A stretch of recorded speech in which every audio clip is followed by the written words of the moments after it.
Alright, shalom, shalom. Before I begin this video, all the praise, honor, and glory goes to Yahweh Bahashem, Yahweh Shai Bahashem, Ha Kakwadash. Double honors to the other apostles of Great Millstone and rule well. Teach well and sincere salutations to you hopeful elect brothers out there who are pushing in sincerity and in faith. Alright, so this is another installment of the News and Prophecy. So I'm gonna just go ahead and play this, and just stop where needed.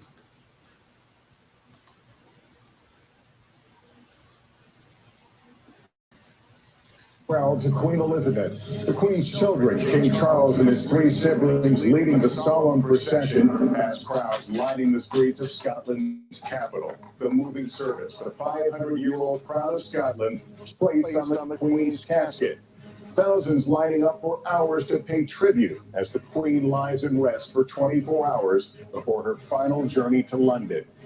And Prince Harry breaking his silence, his powerful tribute to the woman he called Granny. Also tonight, Ukraine saying its lightning advance has retaken more than 1,000 square miles from Russia. In just 48 hours, Russia retaliating by striking Ukraine's power grid. Is the war at a turning point? Donald Trump's legal team objecting to the DOJ's special master candidates to review the classified documents seized from Mar-a-Lago. What they are asking the judge to do. Extreme weather in the West, heavy rain triggering mudslides, more than 50 people rescued as dozens of wildfires rage in the region. Caught on camera, Jeff Bezos' unmanned Blue Origin rocket bursting into flames after liftoff. And the tributes for the Queen, and what officials are now asking mourners to stop leaving behind. This is NBC Nightly News with Lester Holt. Good evening. The coffin of Queen Elizabeth II lies at rest tonight in Edinburgh, Scotland, where thousands have lined up to pay their respects. Tonight, the Queen's daughter and three sons, led by Charles, holding a vigil for their mother at St. Giles Cathedral. It was a day filled with powerful and poignant images, including a quiet, stately procession of the Queen's coffin down the cobblestone streets of Edinburgh's Royal Mile to the cathedral. The Crown of Scotland placed atop her coffin, her children walking behind the hearse as it slowly made its way past a silent crowd gathered to say goodbye. Scotland, a country adored by the Queen, and in fact the place she died on Thursday. The newly crowned king, meantime, making several appearances today, including addressing Parliament, as he both grieves and consoles a nation. Keir Simmons starts our reporting tonight from London.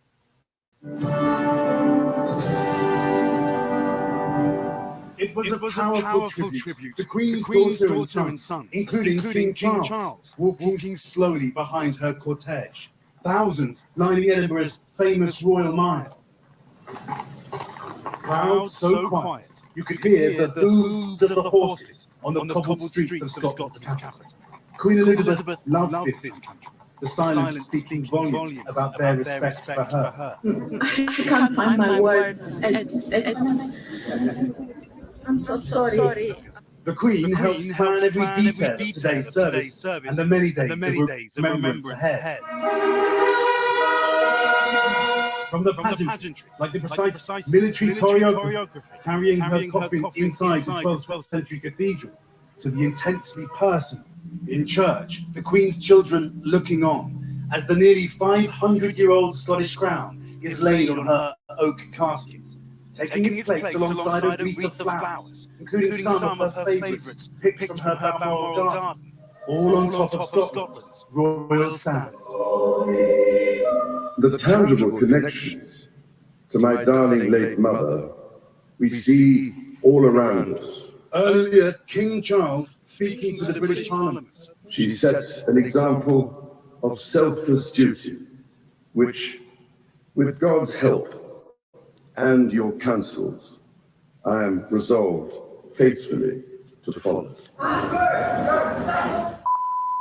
Not everything was scripted today. One person protesting Prince Andrew was quickly removed from the crowd. Today's events in Edinburgh, capping off that solemn weekend journey. that carried the Queen through 180 miles of stunning Scottish countryside after leaving her beloved. So, you got the guy right there who was speaking on the Queen's son and his charges that he's currently facing, which they're not really talking about. They're not really talking about all that, but basically, I mean, it's what all of them are doing. But basically, what that young guy was screaming out, basically, they're all taking part in that, those sort of things. Balmoral Castle, people on horseback paying respects along the road. They use tractors, a tribute to her, from local farms. We're proud to be Scottish and we're proud to be British. And it's nice to say goodbye. And another poignant moment in this long goodbye, the Queen's children mounting a vigil, standing on all sides of her casket, heads bowed. Even as many thousands of mourners kept coming, each given just a few minutes to say goodbye to a Queen who gave them her life. Here was quite a day. I know tomorrow the focus of these solemn ceremonies will turn to London. That's right, Lester. The Queen's body will be brought here to Buckingham Palace tomorrow. Then on Wednesday, moved to Westminster for 4 days, where hundreds of thousands are expected to wait in line. And then a week today, that historic state funeral. Lester? Keir Simmons, thank you. And NBC's too. And they about to parade her ass around all week, man. All right. It's what? It's what, the 12th? You know?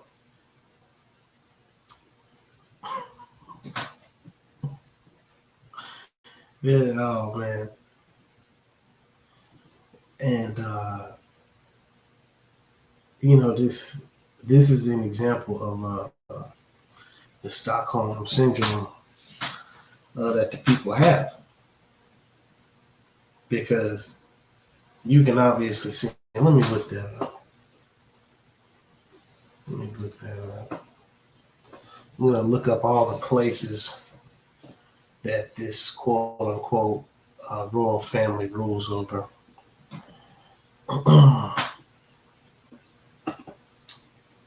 So I'm gonna let this play, and then I'm gonna pause it when I get the results. The internet's acting up, so I can.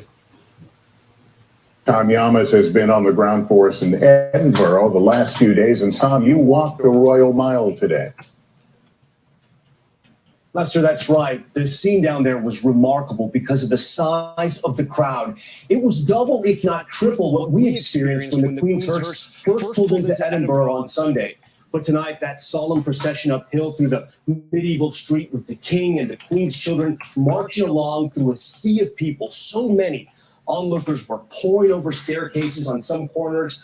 But the impact of Queen Elizabeth's reign, it hit us afterwards, Lester. It's what many didn't see. The line, 9 hours long in some cases, to see the Queen's casket up close. I spoke to several people in the crowd, some who said they wanted to witness history, but so many others saying the Queen earned that devotion with her 70 years on the throne. 2 female veterans told me they were waiting all that time to personally salute the coffin.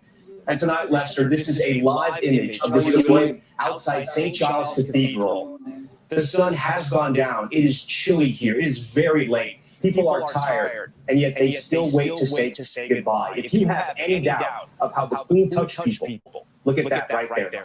Yeah, remarkable but not surprising outpouring tonight. Tom, thanks. And one of the more striking scenes as these events unfolded, King Charles's sons, William and Harry, emerging together with their wives over the weekend in a rare reunion. Here's Molly Hunter. It was a welcome reunion that took the country by surprise. So let me just go ahead and go to this.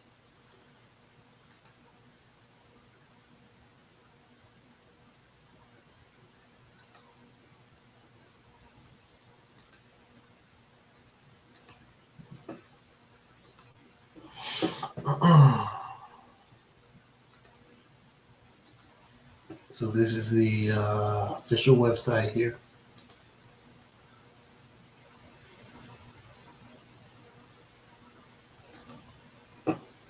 All right, realms and commonwealth. So as you see, you got the king here, quote unquote king, his side piece over here. All right, both of them devils, and over here, right on the right hand side, in these multicolored dresses, these are women from most likely the Caribbean. So these would be Benjamite women. All right, so these are Israelite women right here. Now they don't know that, but that's what they are. So right here it says the Commonwealth. Oh man, these niggas are lying. All right, that's a lie right there. The Commonwealth is a voluntary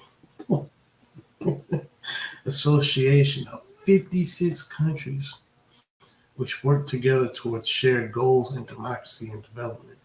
The Commonwealth is home to more than 2 billion citizens of numerous faiths and ethnicities, over 60% of whom are under the age of 30. So if you think about Britain's rule, right? It says more than 2 billion citizens.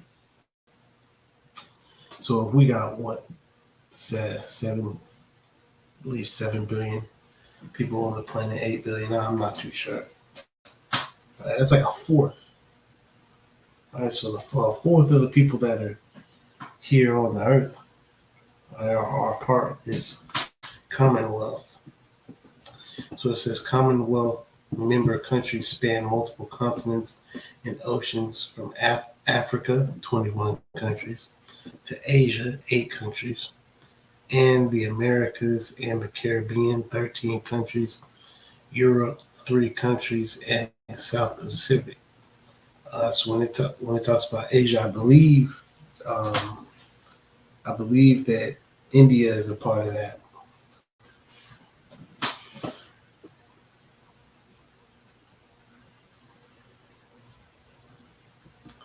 So it says Her Majesty the Queen is head of the Commonwealth. The Prince of Wales and the Duchess of Cornwall, like all members of the royal family, maintain especially close links with the countries of the Commonwealth. In addition to the United Kingdom, the Queen is head of state of 14 other countries. Right? She is the crown ruler. Right? And these countries, which are often referred to as realms, the constitutional functions of the crown are exercised on the advice of local ministers by vice-regal representatives known variously as governors general, governors, and lieutenant governors. These 14 realms are Antigua and Barbuda, Australia, the Bahamas, Belize, Canada, Grenada, Jamaica, New Zealand, Papua New Guinea, St. Kitts and Nevis, St. Lucia, St. Vincent and the Grenadines, Solomon Islands, and Tuvalu. Now, once again, these are just the 14 ones that they officially say. Now, once again, you had the, Britain and India, right? They have very close ties. So those 14 are just the main ones that they talk about. But overall, it says here the Commonwealth is 56 countries. All right.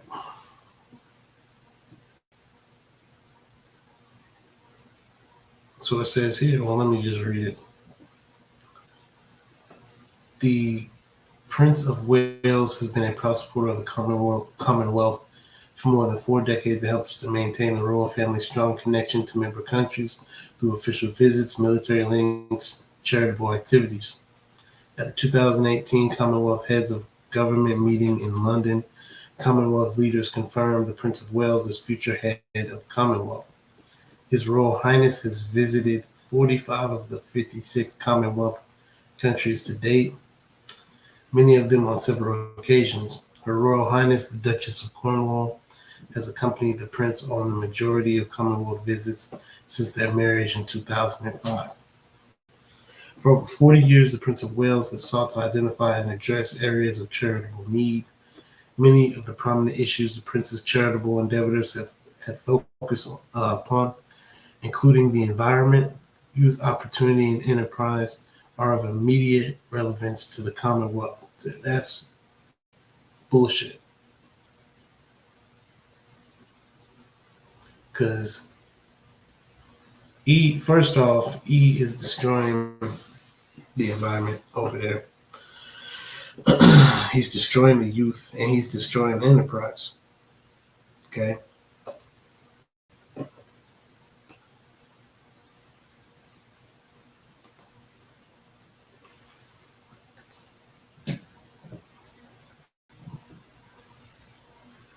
They've been doing this for a long time, man. They've been ruling for a long time. Look at this nigga. Now you can see him now. You know he's old, but this is when he was a young devil.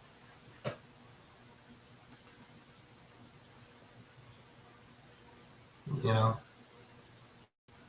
you got Jake in the back. Next to all the kids, he just listening to E.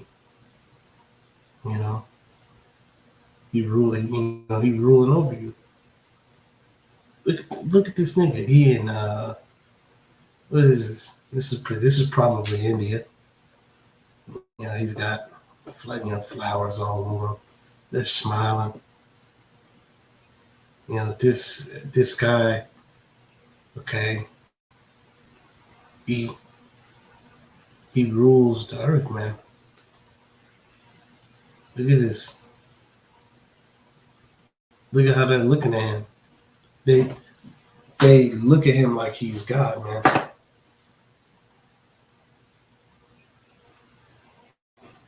He really does believe in his heart, right? The self-proclaimed white man. He really does believe in his heart that he's the Most High.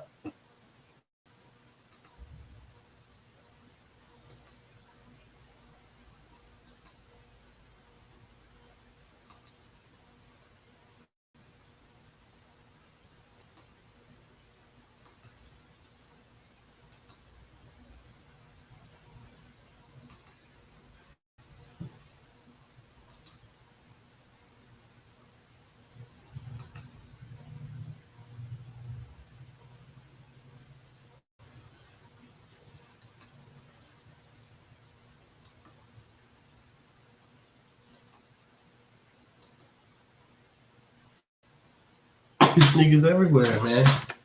Hey, you can't make this up.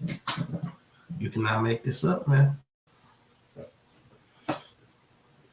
You know, this guy has the fatness of the earth. Let me go ahead and read that.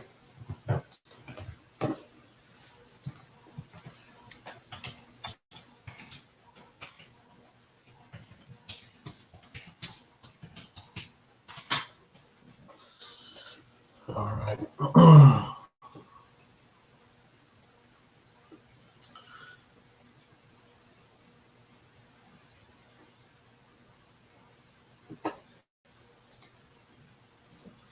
All right, so Genesis chapter 27.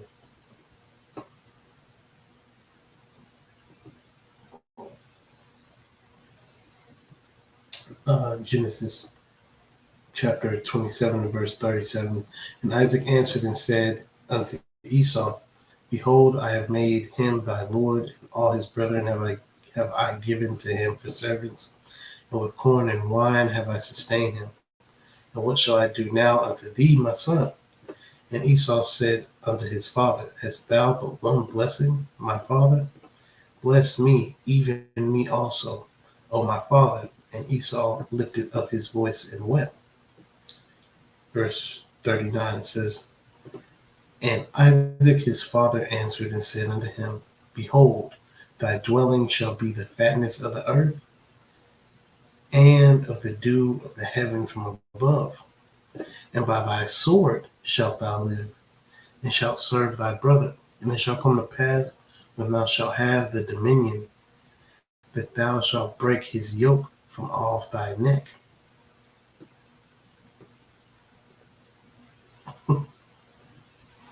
And see, so he's in his time of dominion, right? Right? Domination, his dominion. He's ruling, okay?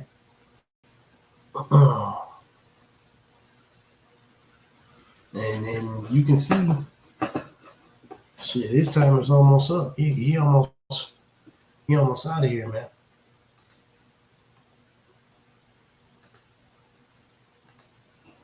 You know, he in all these places in a suit, right? All right, so let's get back to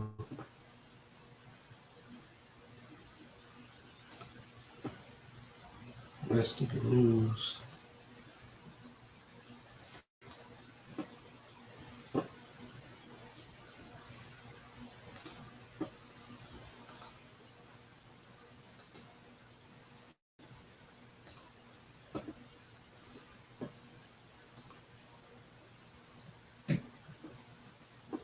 Times, getting out of the same car, the new Prince and Princess of Wales, William and Kate, alongside Harry and Meghan. We didn't imagine all four of them to be together, but I think that was the Queen's last wish. We now know it was Prince William who reportedly offered the olive branch, reaching out to Harry and Meghan, inviting them to greet the crowds at Windsor. A suggestion, perhaps, coming from the new king before such a critical week. I firmly believe it was Charles who tried to metaphorically bang their heads together and say, please, for me, for the future of the monarchy, for your father, can you put on a brave face and go out and give us a sign of unity? And unity, at least for that brief hour, was seen and felt by the lucky thousands. That was really special, actually. I was really surprised all four of them were together, and yeah, that's quite emotional, I think, being a Brit, seeing them, the two brothers, side by side. Since Harry and Meghan famously left behind their royal duties, fueling the brotherly rift, Prince William has moved into the role he was born for, assuming his father's former title as the heir apparent, his official state responsibilities now a world away from Harry's new life in California. Growing up, Princess Diana famously really wanted Harry and William to be equally important, even though William's destiny was very different. He was always going to be the monarch.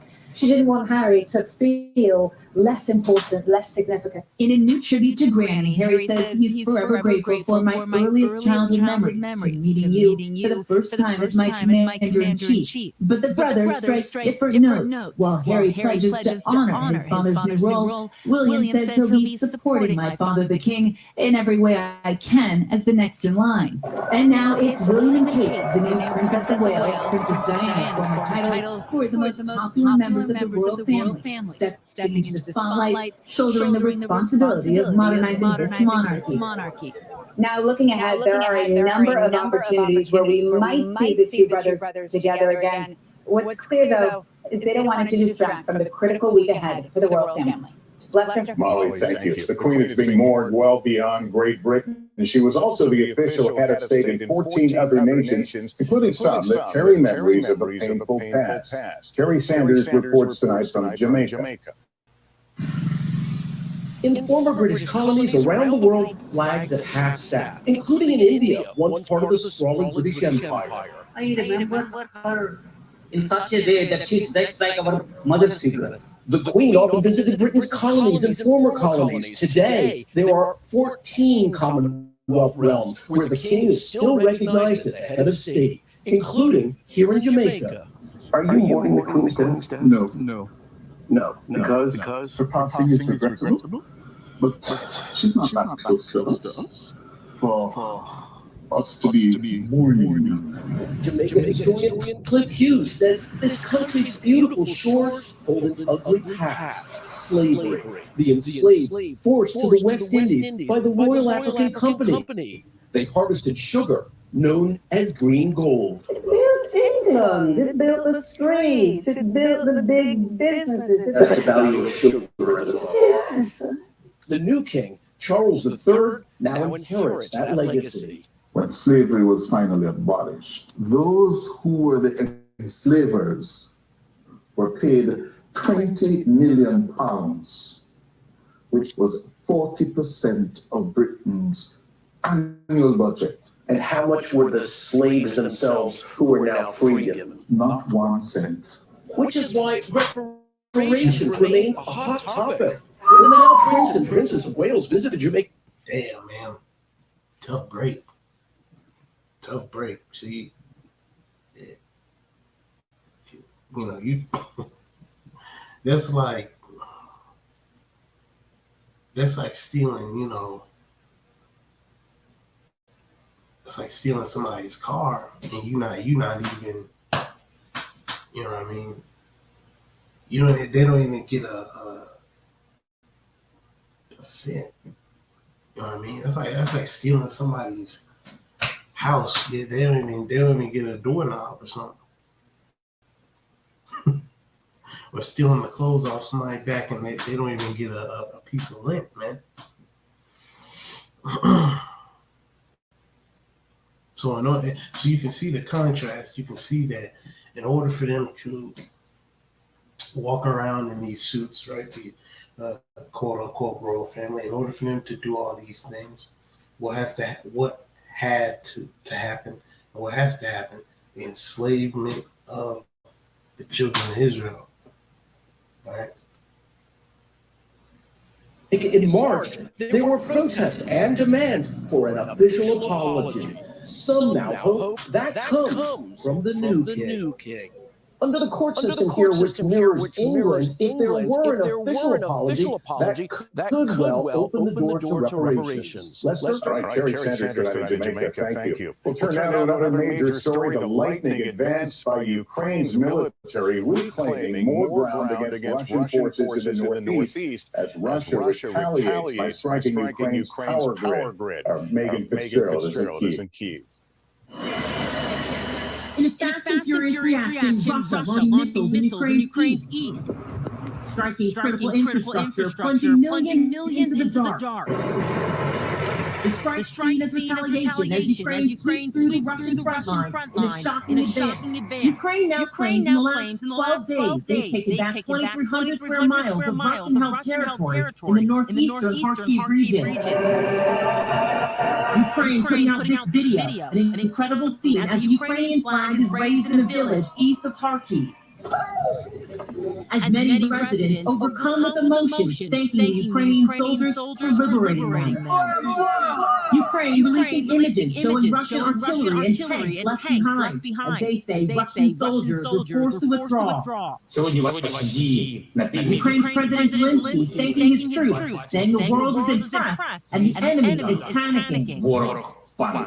UK's Ministry of Defense describes the territory Ukraine says it took back as twice the size of London, though Russia still controls the south and the east. Russia's President Putin not commenting on Ukraine's counteroffensive so far. The spokesperson only saying the Russian military operation is ongoing and will achieve its objective. But the question tonight, is this a turning point in the war? And tonight, Ukraine is claiming that it's not just Russian equipment they've captured, it's also Russian soldiers, saying they have so many POWs, they're running out of room. Lester? Okay, Megan Fitzgerald in Ukraine, thank you. Back home now to the battle over the FBI search at Mar-a-Lago. Attorneys for former President Trump objecting to the candidates the Justice Department proposed to serve as special master to review the classified documents seized by the FBI. Mr. Trump's team disputing the documents' classified status and asking the judge to reject the DOJ's request to continue reviewing the files. In 60 seconds, parts of the West can't catch a break. The threat of more extreme weather after dozens are rescuing mudslides and wildfires rage on.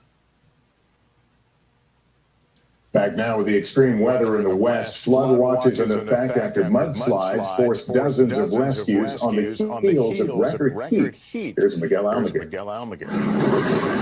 The 90-year of extremes in just a matter of days. Historic heat, fires, floods, and now mudslides. The volatile western weather creating havoc for first responders and dangerous conditions for those suddenly in harm's way. Outside Los Angeles, firefighters rescued more than 50, including young families who suddenly became trapped and caked in debris as a mudslide covered a canyon road. It was terrifying. On the heels of record-shattering heat, the remnants of Tropical Storm K brought flash flooding that soaked the region, down trees, swamp neighborhoods, and sidewalk rescues. From floods to fires, there's been little relief.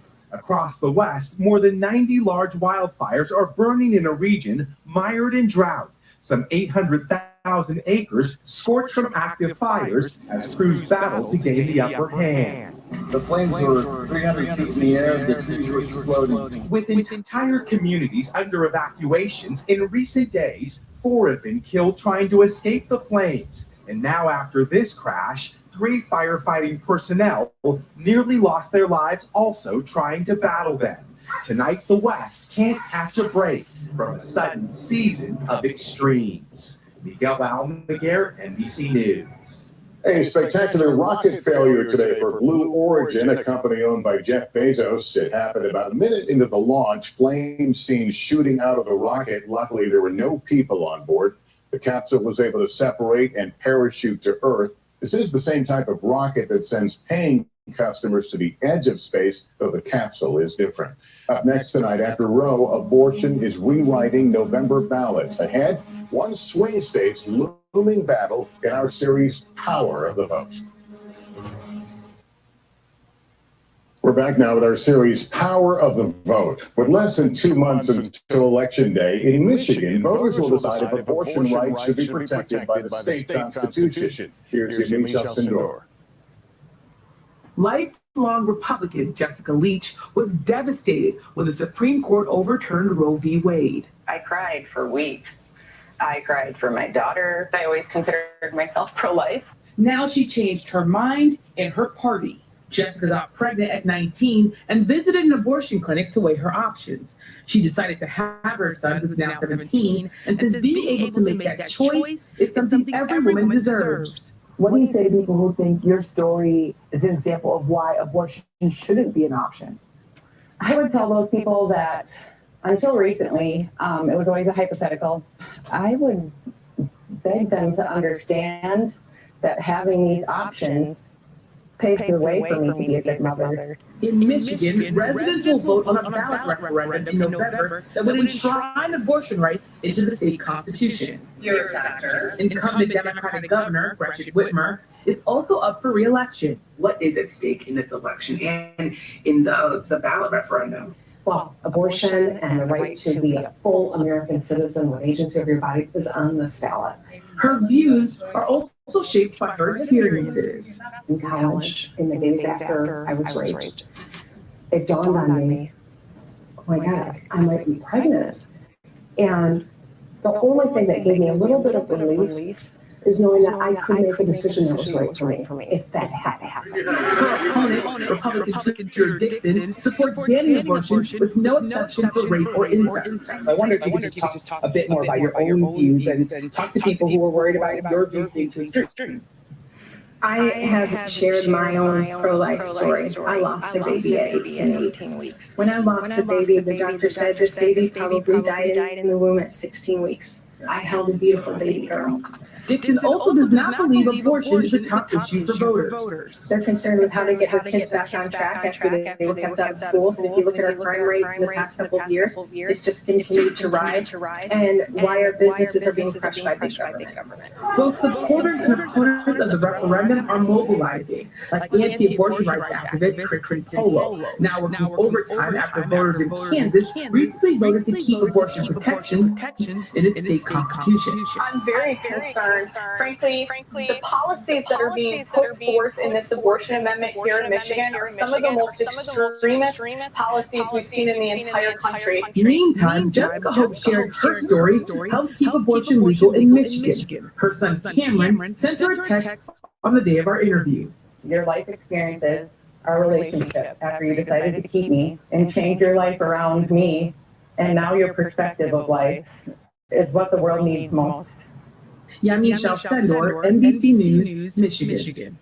And up next, the tributes from everyday people honoring the Queen.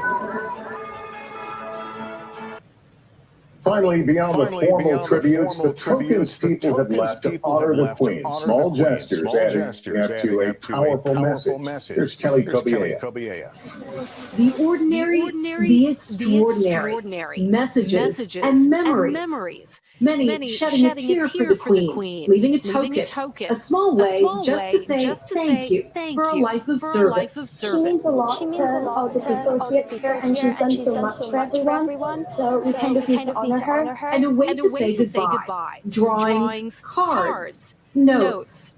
Thank you for being the best queen ever, one read. Another with her beloved corgi. Tributes from mourners around the world, marking Queen Elizabeth's extraordinary life. Katerina Mostova and her family fled the war in Ukraine and brought her country's national flower, the sunflower, for the Queen. Why did you come? Because we want to make honor to Queen. This is so important for us. Mountains of flowers and marmalade sandwiches. A nod to the Queen's surprise skit with the children's character Paddington Bear in June.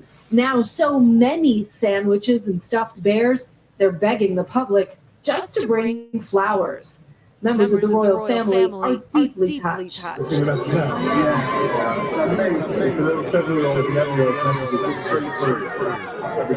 Notes from children have only been alive for a fraction of the Queen's long reign, like this one.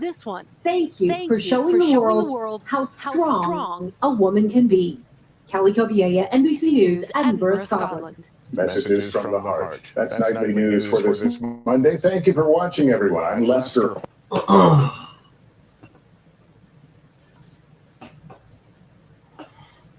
Just horrible, man. Just horrible. They, the people, they're blind. All right, that's how the Lord set it up. The Lord didn't reveal to the world who the Edomites are. The Lord revealed to the elect of Israel who the Edomites are.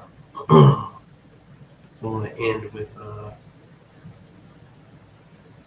this precept.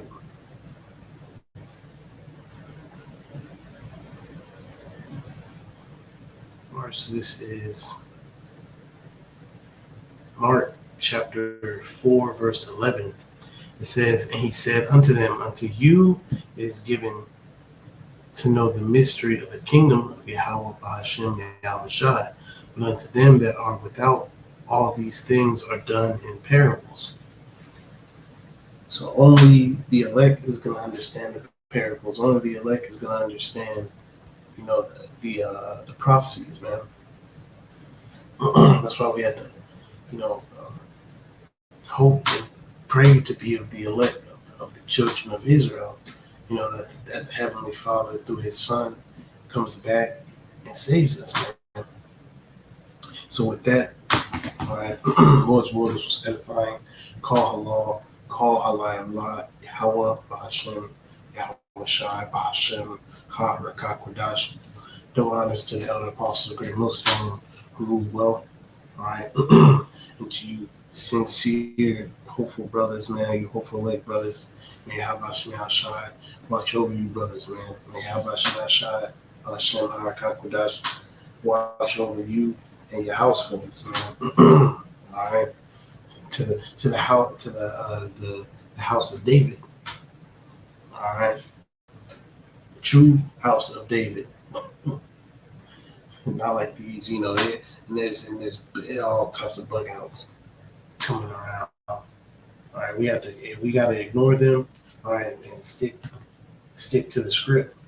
All right, we gotta teach what was taught. We're not gonna go in and teach our own thing. And we're going to teach exactly what the Lord taught, right? Which is that Yahweh Shai is coming back for the elect of Israel, man. And that those Israelites, right, you Negroes, Latinos, Native Americans, and you speckled birds, right, who may look like the other nations, but your line actually goes back to Israel. You know, that's what the Lord is coming back for, the elect of those people. Shalom.